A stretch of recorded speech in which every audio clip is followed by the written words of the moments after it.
Good evening everyone, this is Arshi और आप देख रहे हैं फॉर एनएस क्लासेस। कैसे हैं आप सभी? उम्मीद करती हूँ अच्छे होंगे, मस्त होंगे, स्वस्थ होंगे और अपनी पढ़ाई अपना काम अच्छे से कर रहे होंगे। तो आज हम आपके लिए एक टॉपिक लेकर आए। इस टॉपिक का नाम है भाषा एवं लिपियाँ। तो इस टॉपिक में हम सबसे पहले बात करेंगे कि भाषा क्या होती है और लिपि क्या होती है। जो भी जितने भी भारत में मोस्ट इम्पॉर्टेंट लिपियाँ हैं उनके बारे में इस वीडियो में हम बात करने वाले हैं। तो ये वीडियो ज़्यादा लंबी नहीं होने वाली है। हम बहुत ही कम समय में बहुत ही अच्छा कंटेंट आपको उपलब्ध कराना चाहते हैं। तो उम्मीद करती हूँ कि आप वीडियो में लास्ट तक बने रहेंगे। तो चलो शुरू करते हैं अपनी वीडियो को। भाषा, फर्स्ट पॉइंट है हमारा भाषा। इस पॉइंट को समझेंगे कि भाषा क्या होती है। सबसे पहले डेफिनेशन पढ़ेंगे। भाषा वह साधन है जिसके द्वारा मनुष्य अपने विचारों और भावों को बोलकर, सुनकर, लिखकर या पढ़कर व्यक्त करता है।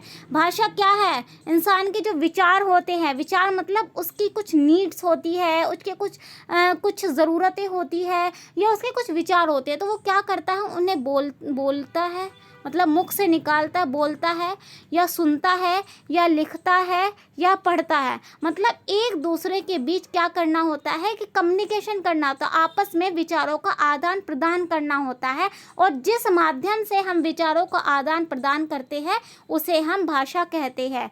दूसरे शब्दों में हम देखेंगे, भाषा वह माध्यम है जिसके द्वारा हम अपने विचारों का आदान प्रदान करते हैं। बस सिंपल सी बात ये याद रखेंगे। भाषा क्या है? भाषा वह है जिसके माध्यम से हम अपने विचारों का आदान प्रदान करते हैं। जैसे मैं भी हिंदी बोलती हूँ, आप भी हिंदी बोलते हैं। आपने मुझसे कुछ कहा, मैंने आपने मुख से बोलकर कहा और मैंने कानों से उस बात को सुना, सुनकर उसे समझा। जब विचारों का आदान और प्रदान हुआ तो वही हमारा क्या कहलाएगी? भाषा कहलाएगी। तो उम्मीद करती हूँ पॉइंट आपको समझ में आया होगा। अब हम आगे चलते हैं। आगे हमारा नेक्स्ट पॉइंट है लिपि। अब हमारा पॉइंट है लिपि किसे कहते हैं। यहाँ से क्वेश्चन है, क्वेश्चन पूछा जा सकता है। कोई भी क्वेश्चन कहीं से भी कुछ भी बना के पूछा जा सकता है। एग्जामिनर के दिमाग का नहीं पता जिस टाइम पे वो क्वेश्चन पेपर बना रहा है, वो इजी से इजी टॉपिक ले ले या टफ से टफ टॉपिक ले ले। तो हम ना तो इजी छोड़ेंगे ना हम टफ छोड़ेंगे। तो फर्स्ट, अब सेकंड पॉइंट में हम पढ़ेंगे लिपि। किसी भाषा को लिखने के लिए उपयोग किए जाने वाले प्रतीकों या चिन्हों की प्रणाली है। क्या है? एक प्रणाली है कि कोई भाषा कैसे लिखी जाएगी। दूसरे शब्दों में किसी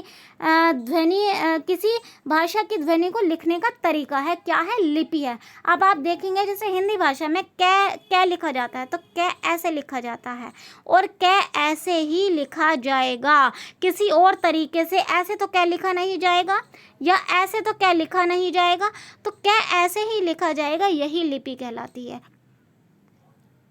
कि भाषा कैसे लिखी जाएगी। लिखने का जो तरीका है वही लिपि है। इंग्लिश में ए ऐसे बनेगा, हिंदी में ए ऐसे बनेगा।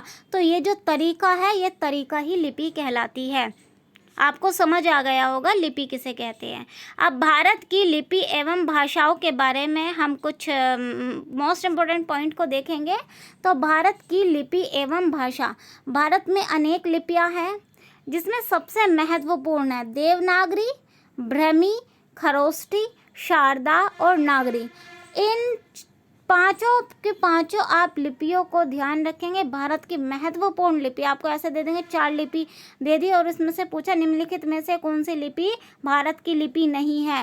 तो आपको इनमें से 3 ऑप्शन दे दिए, एक ऑप्शन बाहर से डाल दिया तो आप समझ सकते हैं, या फिर ऐसा दे दिया कि 3 ऑप्शन बाहर के और इनमें से एक शारदा डाल दिया तो आप सोचेंगे शारदा तो हमने कभी पढ़ा ही नहीं, होगा ही नहीं, तो आप गलत करने के चांसेस ज़्यादा हो जाते हैं। तो आप जो है थ्योरेटिकल ज़्यादा पढ़ने की कोशिश किया करो।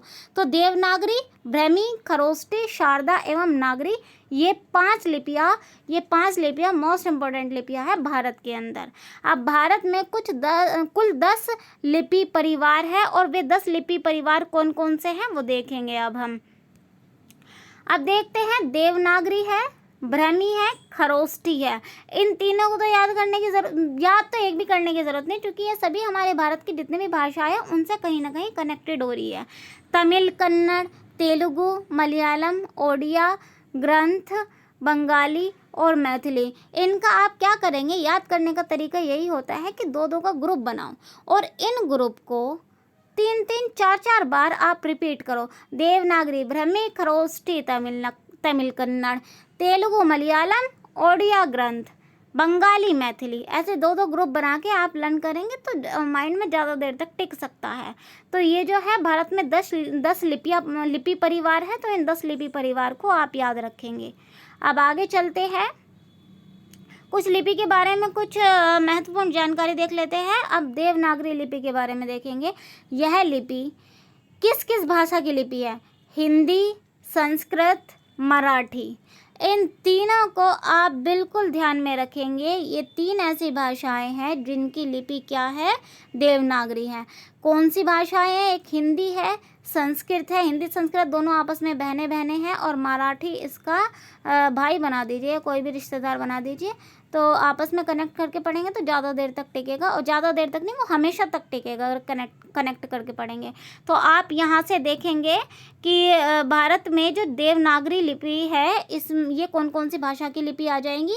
ये 3 भाषाओं की लिपि आ जाएंगी, एक हिंदी, एक संस्कृत और एक मराठी भाषा।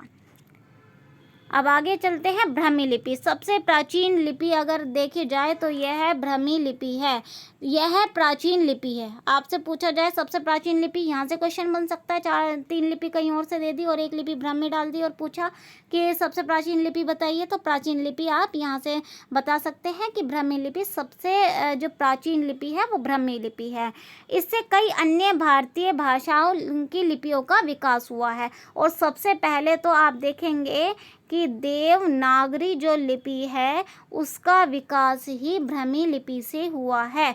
मोस्ट इम्पोर्टेंट पॉइंट नोट करके रखेंगे कि ब्राह्मी लिपि का जो विकास हुआ है, देवनागरी लिपि का विकास हुआ है वो ब्राह्मी लिपि से ही हुआ है, क्योंकि यही लिपि सबसे प्राचीन लिपि है।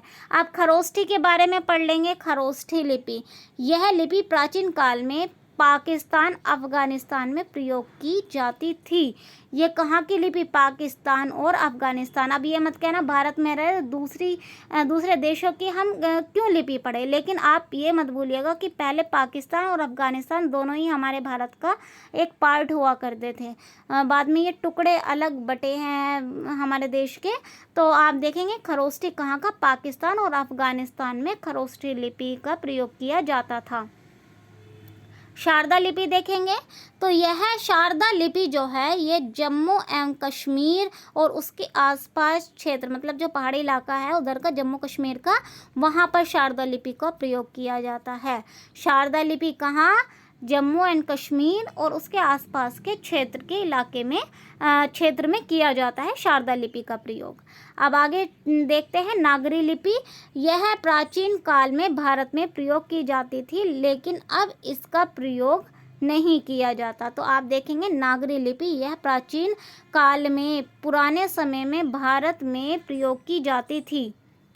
आप कुछ लिपियाँ कुछ लिपियाँ लेकर आई हूँ मैं, कुछ भाषा एवं लिपियाँ। आप इन्हें देखेंगे, मैं थोड़ा सा छोटा कर लेती हूँ जिससे आपको पूरी तरह से क्लियर दिखाई दे। तो आप यहाँ देखेंगे कि इधर भाषा लिखी हुई है, इधर लिपियाँ लिखी हुई है। तो हिंदी भाषा की मैंने बताई, हिंदी भाषा, मराठी, इन 3 की देवनागरी बताई थी, और इसके साथ आप नेपाली जो भाषा है उसे भी देवनागरी से ही अटैच कर लेंगे। तो इन चारों की देवनागरी हो जाएगी। कौन कौन सी? एक हिंदी, संस्कृत, मराठी और नेपाली। इन चारों की कौन सी लिपि हो जाएंगी? इन 4 भाषाओं की देवनागरी लिपि। अब पंजाबी की हो जाएगी गुरुमुखी। वैसे ही भारत का एक पार्ट है, लेकिन फिर भी पंजाबी भाषा की लिपि हो जाएगी गुरुमुखी। अब गुरुमुखी आप कैसे याद करेंगे? आप देखेंगे पंजाब में जो लोग हैं सिर पे पगड़ी वगैरह बांधे रखते हैं, तो वे कैसे दिखाई देते? गुरु जैसे दिखाई देते हैं। तो वहाँ की जो लिपि है, वहाँ की लिपि गुरुमुखी हो जाएगी। ऐसे अटैच करके पढ़ेंगे तो आपको अच्छे से याद रहेगा। उर्दू, फारसी, अरबी, इन तीनों लैंग्वेज की क्या हो जाएगी? फारसी। 3 भाषा, उर्दू, अरबी, फारसी की फारसी लिपि हो जाएगी। रूसी और बुल्गेरियन की हो जाएगी रूसी। अंग्रेजी, फ्रेंच और पोलिश। अंग्रेजी, फ्रेंच और पोलिश की हो जाएगी रोमन।